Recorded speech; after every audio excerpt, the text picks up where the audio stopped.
Il borseggio avvenuto nei giorni scorsi a danno del ministro alla cultura brasiliano Margareth Menezes mentre viaggiava su un vaporetto ha scatenato la reazione del presidente di Confturismo Veneto. Pare che sia una modifica apportata con la legge Cartabia per cui il cittadino italiano deve sporgere denuncia perché si possa perseguire lo spacciatore, mentre il cittadino straniero, se è straniero residente stabile in Italia, può farlo.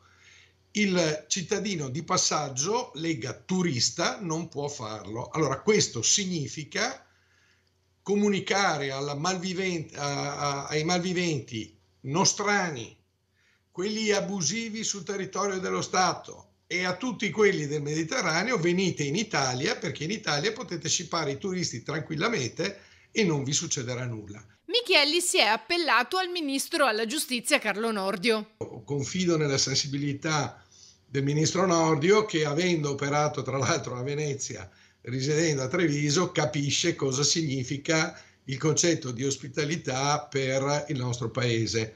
L'ospitalità si basa su due cose, lo prova lei, lo provo io, lo prova chiunque ci stia sentendo quando va all'estero. Dove vado? Vado in un paese dove sono sicuro e ho una buona sanità.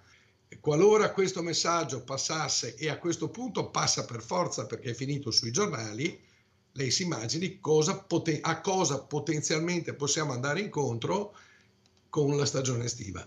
Intanto la ministra Menezes, che era a Venezia per la Biennale di Architettura, è stata ricevuta dal prefetto di Bari, che le ha espresso la propria vicinanza e quella delle istituzioni per il furto subito.